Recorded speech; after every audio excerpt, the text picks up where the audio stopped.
اعوذ باللہ من الشیطان الرجیم بسم اللہ الرحمن الرحیم۔ میں ہوں رضی بھائی اور آج اسی سلسلے کو جاری رکھتے ہوئے دوسری ایپیسوڈ کے ساتھ حاضر ہوں۔ مقدمے کے طور پر میں نے تمام چیزوں کو وضاحت کے ساتھ رکھا تھا، لیکن آج انشاءاللہ ایک ایک نقطے پر ہم گفتگو کرنے جا رہے ہیں۔ آج پہلی ایپیسوڈ ہے، انشاءاللہ باقی ایپیسوڈ نیکسٹ انشاءاللہ آئیں گی جن کے اوپر ہماری گفتگو ہوگی۔ مفتی راشد رضوی صاحب دامت برکاتہ العالیہ آپ کے ایک علمی لیکچر کے جواب میں ایک دیوبندی نام نہاد مفتی نے ایک لیکچر اپلوڈ کیا اور اس کے اوپر جو ہے کئی ایک سوالات اٹھائے۔ سب سے پہلی بات تو یہ ہے کہ انہوں نے بیچ میں ایک ٹرم پیدا کی، ما تحت الاسباب اور ما فوق الاسباب، اس کے چل کے آگے ہم بات کرنے والے ہیں اور اسی متعلق آج گفتگو ہوگی۔ ناظرین، قرآن کریم میں ذاتی اور حقیقی اور مجازی، ذاتی اور عطائی، اور ما تحت الاسباب یا ما فوق الاسباب، جیسے کہ انہوں نے خود دیوبندی کے عالم میں یہ دو تقسیمات کی ہیں۔ یہی تقسیمات جو ہے قرآن کریم میں جو ہے علماء علم القرآن رکھنے والے جو علماء ہیں وہ کرتے آئے ہیں بعض مقامات پر۔ اگر یہ تقسیم نہ کی جائے گی اور مجازی اور ذاتی اور عطائی والی، تو پھر قرآن کریم میں کئی جگہوں پر اعتراضات اٹھ جاتے ہیں۔ مثلا میں بندہ فقیر سے جب کئی ایک نان مسلم کی ڈیبیٹس ہوئیں تو انہوں نے پہلا کوشچن یہ کیا کہ آپ قرآن کے آغاز میں ہے لا ریب فیہ ھدی للمتقین، کہ قرآن وہ کتاب ہے ذالک الکتاب لا ریب فیہ، اس میں کوئی شک نہیں ہے۔ جب اگر قرآن میں شک نہیں ہے تو قرآن پڑھنے والا ایک شخص کہتا ہے کہ حضور علم غیب رکھتے ہیں، تو وہ قرآن کی آیت پڑھتا ہے، سورہ جن کی آیت مستعد عالم الغیب فلا یظہر علی غیبہ احدا الا من ارتضی من رسول، جس میں واضح طور پر علم غیب کا اس بات موجود ہے۔ دوسرے مقام پہ وہ دوسرا مقام قرآن کریم کا پڑھتا ہے جس میں اللہ فرماتا ہے فَعِندَهُ مَفَاتِحُ الْغَيْبِ لَا يَعْلَمُهَا إِلَّا هُوَ۔ تو اب دو مقام قرآن کریم کے آ گئے۔ تو اب وہ اعتراض یہ کرتا ہے جب قرآن میں شک نہیں تو یہ قرآن میں ظاہری تعارض کیوں ہے؟ اسی طرح کئی ایک اعتراضات ہیں کہ قرآن کریم میں اللہ فرماتا ہے کہ میں جو ہے رؤوف رحیم ہوں، اور دوسرے مقام میں فرماتا ہے کہ میرے علاوہ جو ہے میں نے نبی کو بھی رؤوف رحیم بنایا ہے۔ اور اس کے علاوہ کئی ایک چیزیں جو ہے وہ اعتراض کے طور پر پیش کرتا ہے۔ قرآن کہتا ہے کہ جناب قرآن کو ہی پڑھ کے بعض لوگ یضل بہ کثیر و یہدی بہ کثیر، کثیر وہ ہیں جو قرآن پڑھ کے گمراہ ہو جاتے ہیں، بعض اس کے زیادہ حاصل کرتے ہیں۔ تو اب جو ہے کئی ایک اعتراضات نان مسلم اٹھا دیتے ہیں کہ قرآن میں اگر شک نہیں تو یہ شک کیوں ہے جو ظاہری تعارض ہے؟ تو اس کی وجہ یہ ہے کہ جو لوگ قرآن کریم کے اوپر اس طرح کے اعتراضات کرتے ہیں وہ قرآن کریم کے علوم و فنون کو جانتے نہیں ہوتے، وہ اپنے من گھڑت تفسیر کرتے ہیں۔ جیسے کہ میں نے پچھلی ایپیسوڈ میں بیان کیا تھا کہ اللہ کے رسول نے فرمایا کہ گمراہ ترین لوگوں میں سے وہ لوگ بھی ہوں گے جو قرآن کی تفسیر اپنی من مرضی سے کریں گے اور پھر یہی کہیں گے کہ جو مفہوم قرآن کا میں نے لیا ہے نا یہی قرآن کا مفہوم سب سے بہتر ہے، اور وہ علماء کی تصریحات ان کو رد کر دیں گے۔ پچھلی ایک ایپیسوڈ کے اندر میں اس کے اوپر وضاحت کر چکا ہوں۔ اصول شاشی جو کہ دیوبند اور علماء بریلویہ کے ہاں اہل سنت جماعت کے ہاں پڑھائی جانے والا نصاب کے اندر شامل ہے، سال ثلاثہ کے اندر جو پڑھائی جاتی ہے، اس میں حقیقی اور مجازی کی جو تعریف ہے تفسیر کے ساتھ آپ اس کے اندر سے پڑھ سکتے ہیں۔ میں انشاءاللہ اس کو کسی اور طرز سے بیان کروں گا آگے چل کے، لیکن ذاتی اور عطائی کی حقیقت اور مجاز اس کا جو ذکر ہے قرآن کریم میں چند ایک مثالیں پیش کر دیتا ہوں۔ ہم پڑھتے ہیں بسم اللہ الرحمن الرحیم، اللہ رحمان ہے اور اللہ رحیم ہے۔ اب اللہ کی یہ صفت ہے رحمان اور رحیم، یہ دو اللہ کی صفات ہیں۔ کسی اور کے لیے اللہ کی صفات کسی غیر کے لیے ماننا یہ شرک ہے۔ مفتی راشد رضوی صاحب نے بھی جو ہے شروع میں یہ شرک کی تعریف بھی کی ہے، لیکن اہل سنت جماعت کہتے ہیں اگر ان ذاتی طور پر یہ صفات کسی کے لیے مانی جائے تو شرک ہے، ادروائز یہ کسی غیر کے لیے مان لی جائے تو یہ شرک نہیں ہوگا۔ یہ علماء دیوبند کے بڑے بڑے علماء نے لکھا ہے۔ مثلا قرآن کریم میں اللہ نے فرمایا کہ اے نبی ما عنتم حریص علیکم بالمؤمنین رؤوف رحیم، اے نبی تو رؤوف بھی ہے تو رحیم بھی ہے، نبی کریم صلی اللہ علیہ وسلم کے لیے آیا ہے۔ ادھر اللہ فرماتا ہے میں رحمان و رحیم ہوں، ادھر نبی کے لیے فرمایا نبی تو رؤوف بھی ہے رحیم بھی ہے۔ یہ صفت اللہ کی ہے لیکن نبی کے لیے بیان ہوئی قرآن کریم میں۔ پھر وما ارسلناک الا رحمت للعالمین، رب رحمت للعالمین ہے نبی، تو آپ عالمین کے لیے رحمت ہیں۔ ادھر اللہ فرماتا ہے رؤوف رحیم میں ہوں، ادھر اللہ فرماتا ہے نبی تجھے رحمت للعالمین بنا کے بھیجا ہے۔ اور پھر اس کے اوپر کافی کلام کیا جا سکتا ہے کہ عالمین کی رحمت کے لیے نبی آپ ہی رحمت ہیں، اثر کے اوپر کلام کیا جا سکتا ہے. تو یہ دوسرا مقام آ گیا. اور پھر علماء دیوبند کے مولانا عبدالرشید گنگوئی صاحب سے پوچھا گیا کہ یہ جو رحمۃ اللہ عالمین حضور کا خاصہ ہے. کہا کہ یہ خاصہ نہیں ہے، اللہ کے نبی کے علاوہ بھی اور لوگوں کے لیے بھی، امتی کے لیے بھی عالمین رحمۃ اللہ عالمین جو ہے نا یہ ان کے لیے ہو سکتا ہے. اور اسی کے اوپر وہ علماء دیوبند کی کتابوں میں موجود ہے کہ حاجی امداد اللہ مہاجر مکی کی نسبت وہ کہا کرتے تھے علماء دیوبند کہ اللہ نے زمین میں ان کو رحمۃ اللہ عالمین بنا کر بھیجا ہے. ایک تفسیر گفتگو ہو جائے گی اگر ادھر جمع تو علماء دیوبند نے بھی اس کو قبول کیا کہ جو رحمت ہے یہ نبی کے علاوہ بھی لوگوں کا کہا جا سکتا ہے. تو یہ تو اللہ کی صفت و صفات میں سے ہے. اب اللہ کی صفت جو ہے وہ نبی اور غیر نبیوں کے لیے ماننا، حاجی امداد اللہ مہاجر مکی کے لیے ماننا، تو پھر اس کے بارے میں آپ کیا کہیں گے؟ تو مطلب یہی ہوگا کہ اللہ ذاتی طور پر رحمان اور رحیم ہے. اللہ کی عطا سے اللہ کے نبی بھی رؤوف رحیم ہے. وہ ادھر حقیقت ہے، ادھر مجاز ہے. ادھر حقیقی طور پر رؤوف رحیم کوئی بھی نہیں، نہ نبی نہ ولی. ادھر جو ہے اللہ ذاتی طور پر ہے، اللہ کے مقابلے کا کوئی نہیں. اللہ سمجھ کر کے، خدا سمجھ کر کے، انہیں وحد الوجود سمجھ کر کے کسی اور کو رؤوف رحیم ماننا شرک ہے.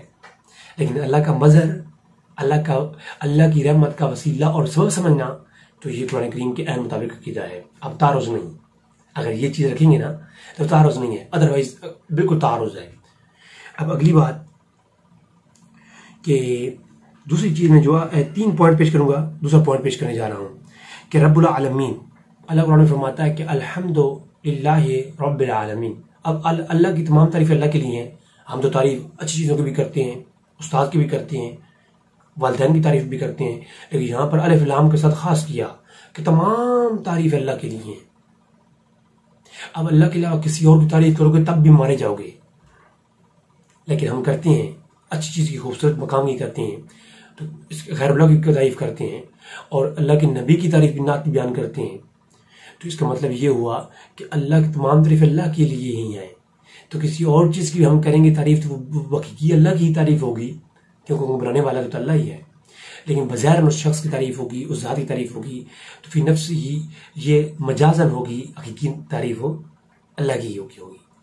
اور آگے فرمایا رب العالمین، میں عالمین کا رب ہوں. اللہ ہی رب ہے، اس میں کوئی شک نہیں. اب قرآن کریم میں آپ دیکھیں تو یہ لفظ جو رب ہے، یہ صفت رب جو ہے اللہ نے غیر کے لیے استعمال فرمائی.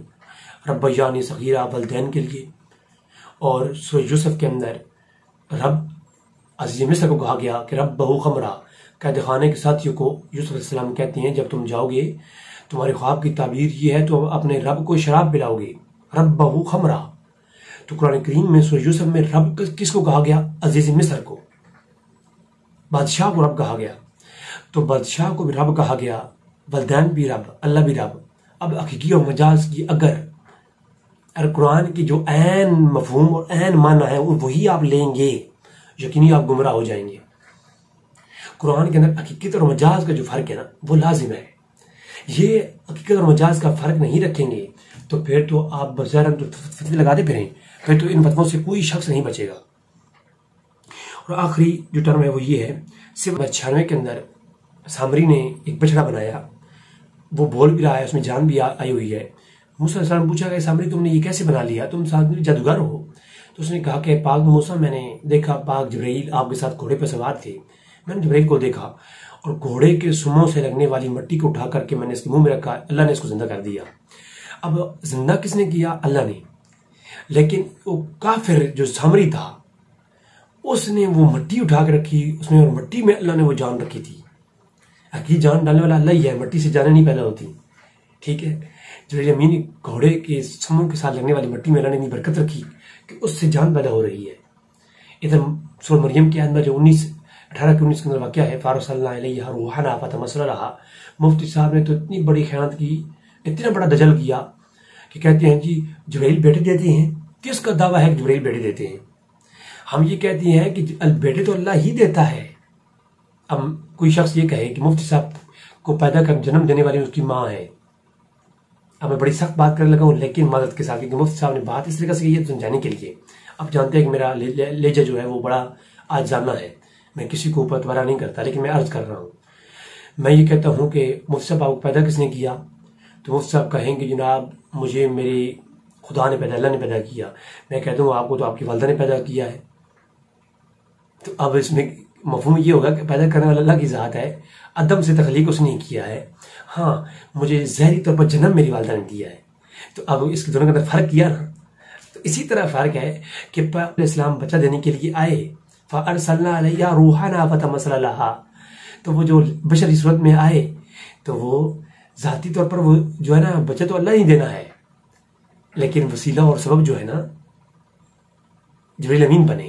ٹھیک ہے، تو اللہ تو وہاں سے کیا دیتا، کن فیکون، بچہ ہوتا. جیسا کہ آپ دیکھیں بدر کے اندر جب فرشتے آئے تو مدد اللہ کی تھی، لیکن فرشتے کرنے آئے مدد. جو کن فیکون کی طاقت رکھتا ہے تو اس کو فرشتے بھیجنے کی کیا ضرورت ہے. اور آج کوئی احمق یہ سوال کرے جی یہ فرشتے نہیں آئے تھے، اللہ نے مدد کی تھی. بھئی اللہ ہی کی مدد تھی، لیکن اللہ بھی مدد کرتا ہے تو وسیلوں کے ذریعے، سبب کے ذریعے، فرشتوں کے ذریعے. کوئی آج یہ کہے جی یہ ہمارے اعمال لکھنے کے لیے جو 2 فرشتے ہیں کرامن کاتبین، تو ان کے بارے میں کوئی کہے کہ جی اللہ خود بخود نہیں جانتا، یہ فرشتے جا کے اللہ کو اعمال بتاتے ہیں. نہیں، اللہ خود بخود علم رکھتا ہے، لیکن اللہ بس ان کے وسیلے سے بھی علم حاصل کرتا ہے. یہ اللہ کی شان ہے، تو اس کی نفی نہیں، لیکن ساتھ یہ بھی اس کا اثبات بھی ہے کہ اللہ فرشتوں کے ذریعے بھی اعمال لکھتا ہے. اللہ خود بھی قادر ہے اس پہ کہ خود جان سکتا ہے، جانتا ہے، لیکن فرشتوں کے ذریعے لکھنا یہ اللہ کی شان ہے. اسی طریقے سے اللہ وہ بیٹا جو عطا ہوا پاک مریم کو وہ اللہ نے عطا کیا، لیکن سبھی وسیلہ اور سبب کون بنے؟ لِأَهْبَ لَكِ غُلَامًا زَكِيًّا. لِأَهْبَ صفت وہاب جو ہے، لفظ وہاب جو ہے، ہم اس کی بات کر رہے ہیں. اگر آپ اس کے اندر کہتے ہیں جی اللہ نے دیا ہے تو ہم یہ کہتے ہیں کہ غوث اللہ ہی ہے، غوث اللہ ہی ہے، دستگیر اللہ ہی ہے، غریب نواز اللہ ہی ہے. ٹھیک ہے، لیکن جو ہے کیا ہے کہ ادھر بھی وہاب اللہ ہی ہے، لیکن جبریل امین وسیلہ ہے. ٹھیک ہے، اسی طرح ہم کہتے ہیں کہ جناب غوث اللہ ہی ہے، جو ہے یہ غوث العظم وسیلہ ہے، سبب ہے، مدر خدا ہے. ٹھیک ہے، تو یہ بات ختم ہو گئی. اور آخری جو نقطہ ہے جو مرزا نے پیش کیا وہ ہے اخلق لکم من الطین کہیئۃ الطیر. سورہ عمران کی نمبر 49 پیش کی، اور سورہ مائدہ کے اندر بھی واقعہ پیش ہوا. تو یہاں پر انہوں نے ایک دجل کیا. اللہ فرماتا ہے کہ وَلَقَدْ خَلَقْنَا الْإِنسَانَ مِنْ سُلَالَةٍ مِنْ طِينٍ، کہ میں نے انسان کو پیدا کیا مٹی سے. اب لفظ خلقنا اس کا معنی انہوں نے کیا یہ بنایا. جو بھی معنی آپ لیں، ہمارا معنی کے بعد بحث نہیں ہے، بحث یہ ہے حقیقی اور مجازی کی. اگر آپ بے عین ہی قرآن کا ترجمہ لیں، بے عین ہی، تو قرآن میں تعارض ہے. اگر حقیقت اور مجاز، عطائی اور ذاتی کا فرق نہیں کریں گے آپ، تو پھر یہ عین لفظ میں قرآن موجود ہے. اللہ فرماتا ہے میں خلق کرنے والا ہوں، بنانے والا ہوں، پیدا کرنے والا ہوں. ادھر سے ہم کہتے ہیں انی اخلق لکم، میں بنانے والا ہوں، بے شک باذن اللہ کے. لیکن صفت خلق اپنی طرف منسوب کر رہی ہیں جو بظاہراً شرک ہے. اور اگر کوئی کسی غیر اللہ کی طرف صفت خلق منسوب کرے تو مفتی صاحب کے قول کے مطابق تو وہ مشرک ہوا. تو یہ پہلا شرک کا فتویٰ تو عیسیٰ علیہ السلام کے اوپر گیا. عیسیٰ علیہ السلام کہتے ہیں میں بناتا ہوں پرندے کی مورت، اس میں پھونک مارتا ہوں. پھر یہ پھونک مارنا، روح یہ پھونکنا، وَنَفَخْتُ فِيهِ مِنْ رُوحِي، یہ اللہ کی سنت ہے، یہ اللہ کا طریقہ ہے، غیر اللہ کے لیے نہیں ہے. یہ پھونکے مار کے کرنا، جان پیدا کرنا، یہ اللہ کی طاقت ہے، غیر اللہ کی نہیں. تو ادھر سے ہم کہتے ہیں وَأَنفُخُ فِيهِ، میں پھونک مارتا ہوں. یہ میں جو اپنی طرف نسبت کی ہے نا، اگر مجازن اس کو نہیں کریں گے تو یہ نسبت کرنا کفر ہے. تو نعوذ باللہ یہ سب اسلام پہ ختم جائے گا. اور پھر فرمایا بِإِذْنِ اللَّهِ، یہ اللہ کے حکم سے. تو جب اللہ کرنے والا ہے تو یہ کیا کرنے کی ضرورت ہے کہ ایسا تو پرندہ بنا دو، بس اللہ اس میں کر دے گا. پھونک مارنے کی کیا ضرورت ہے؟ اس کے اوپر کلام کیا جا سکتا ہے وضاحت کے ساتھ، لیکن میں کیونکہ صرف پوائنٹس رکھ رہا ہوں. تو اگلی بات کہی وَأُبْرِئُ الْأَكْمَحَ وَالْأَبْرَصَ، کہ میں مریضوں کو شفا دیتا ہوں. میں پہلی ایپیسوڈ میں چیلنج کیا تھا کہ عیسیٰ علیہ السلام کے پاس ایک مرتبہ بھی کہتے ہیں معجزہ ہے، اور معجزہ اختیار نہیں ہوتا. میں چیلنج کر رہا ہوں، ایک مرتبہ بھی عیسیٰ علیہ السلام کے پاس کوئی شخص آیا ہو، عیسیٰ علیہ السلام نے اس کے اوپر ہاتھ پھیرا ہو اور اس کو شفا نہ ہوئی ہو. میں کہتا ہوں یہ ریگولرلی کمپیٹنسی تھی اس معجزے میں. اور معجزہ اختیار میں ہوتا ہے نبی کے. نبی جب چاہتا ہے اسے ظاہر کرتا ہے، جب چاہتا ہے صبر کرتا ہے. پچھلے ایپیسوڈ میں وضاحت گزر چکی ہے، آپ سن لیں. اور جب چاہتا ہے جہاد کرتا ہے. ہر جگہ پہ جہاد نہیں کرتا، ہر جگہ پہ معجزہ نہیں دکھاتا، اور ہر جگہ پہ صبر بھی نہیں کرتا. ٹھیک ہے، تو صبر شریعت کی بات ہو رہی ہے. تو پھر کیا ہوا کہ وہاں پر ہزاروں لوگ آتے, آپ صرف ہاتھ پھیرتے اور کہتے میں شفا دیتا ہوں, میں شفا دینے والا اللہ کی ذات. لیکن یہاں شفا کی نسبت اللہ عیسیٰ السلام نے اپنی طرف کی, جو ان کی نظریات حضرات کے نظریے کے مطابق شرک ہے. اور آخری بات ناظرین, جیسے چاہوں گا اس بات کہ یہ جو صفت ہے نا, انہوں نے ظالموں نے عیسیٰ السلام کے متعلق یہ جو پڑھی اور اس کو کہہ دیا معجزہ. تو معجزہ تو نبی کے اختیار میں ہوتا ہے. بھائی میں نے پہلے عرض کیا, موسیٰ السلام کی جو لاٹھی ہے وہ ہمیشہ موسیٰ السلام کے پاس تھی, جب وہ پھینکتے تو وہ کیا ہوتا, وہ سام بنتی. اور ناظرین حد ہو گئی کہ جب کہا کہ وہ احیی الموتى باذن اللہ, مردے اٹھا کے لے آؤ, میں مردوں کو زندہ کرتا ہوں, میں مردوں کو زندہ کرتا ہوں, میں صرف اپنی طرف کی اللہ کے اذن سے. یہ تو ہمارا عقیدہ ہے, یہ تو ہم زور لگا رہے ہیں کہ بدر میں فرشتے جو آئے تھے مدد اللہ ہی کی تھی, لیکن وسیلہ فرشتے بنے. ٹھیک ہے, بیٹا اللہ ہی نے دیا, وسیلہ جو ہے نا غیر اللہ بنا, سبب بنا, اللہ عطا کرتا ہے. وہ بخاری کی روایت ہے کہ اللہ زمین میں ایسے اولیاء اللہ ہیں, اگلی ایپیسوڈ کے اندر آئے گا, کہ جن کے سبب سے اللہ تمہیں بارشیں عطا فرماتا ہے, اللہ تمہیں اولادیں دیتا ہے, اللہ تمہیں خوشیاں دیتا ہے, اللہ تمہیں فصلیں اگاتا ہے تمہاری. صحیح بخاری مسلم کی روایت, ترمذی کی روایت, مسلم اول کی روایتیں آئیں گی انشاءاللہ. حدیث کی روشنی میں اگلی ایپیسوڈ کے اندر گفتگو ہوگی, معلوم ہو جائے گا کہ بیٹا کون دیتا ہے.